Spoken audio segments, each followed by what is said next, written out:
गौतम बुद्ध कौशाम्बी नगर में रहे थे। वहाँ की रानी गौतम बुद्ध का अलग अलग तरीकों से अपमान करती थी। रानी ने अपने कुछ लोग बुद्ध को अपमानित करने के लिए और परेशान करने के लिए उनके पीछे लगा दिए थे। रानी के आदेश पर वे सभी लोग बुद्ध का विरोध कर रहे थे, लेकिन बुद्ध ने किसी से कुछ नहीं कहा। उस समय बुद्ध के साथ उनका एक शिष्य भी था, उसका नाम था आनंद। आनंद ने बुद्ध से कहा, मैं लगातार देख रहा हूँ कि ये लोग जानबूझकर हमारा अपमान कर रहे हैं। जहाँ हमारा अपमान होता है ऐसी जगह हमें नहीं रुकना चाहिए। बुद्ध ने आनंद से पूछा, हम कहाँ जाएंगे? आनंद ने कहा, किसी और जगह चले जाएंगे जहाँ ऐसे लोग ना हो। बुद्ध बोले, अगर वहाँ भी ऐसी ही परेशानियाँ बनी तो फिर कहाँ जाएंगे और हम कब तक भागते रहेंगे? अपमान भी एक समस्या है। हम अहिंसा, धैर्य के साथ विनम्रता और शालीनता से ऐसे लोगों का सामना करेंगे। बुद्ध की सीख, परेशानियां हर जगह हैं, हम परेशानियों से बच नहीं सकते, इसीलिए समस्या चाहिए। गौतम बुद्ध का एक खास शिष्य धम्माराम आश्रम में अपना काम करता और काम पूरा होने के बाद वह एकांत में चला जाता था। वह किसी से ज्यादा बातचीत भी नहीं करता। जब धम्माराम एकांत में ज्यादा रहने लगा तो अन्य शिष्यों को लगा कि इसे घमंड हो गया है।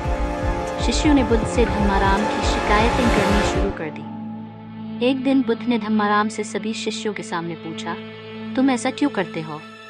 धम्माराम बोला, आपने कहा है कि कुछ दिनों में आप ये संसार छोड़े देंगे, तो मैंने ये विचार किया है कि जब आप चले जाएंगे तो हमारे पास सीखने के लिए क्या रहेगा।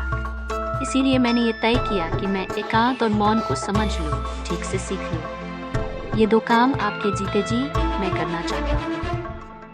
बुद्ध ने अन्य शिष्यों से कहा, तुम सभी ने देखा कुछ और समझा कुछ।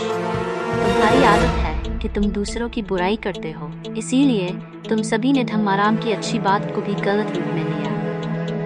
बुद्ध की सीख, हमें किसी व्यक्ति को ठीक से जाने बिना।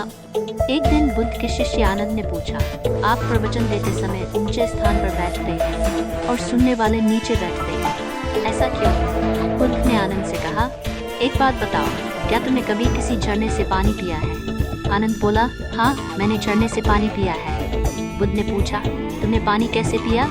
आनंद ने कहा, झरना ऊपर से बह रहा था, मैं झरने के नीचे खड़ा हो गया और पानी पी लिया। बुद्ध बोले, अगर झरने से पानी पीना है तो नीचे ही खड़े होना पड़ेगा। जो सत्संग, कथा या प्रवचन होता है उसमें कहने वाला ऊपर बैठता है, उस कथा का संदेश ग्रहण करना है, सुनने वाले को नीचे ही बैठना होगा।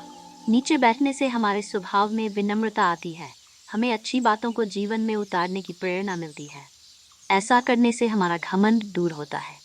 बुद्ध की सीख, अगर कोई अच्छी बात सीखना चाहते हैं तो सबसे पहले अहंकार छोड़ देना चाहिए। इसके बाद विनम्रता के साथ ही अच्छी बातों को जीवन में उतारा जा सकता है।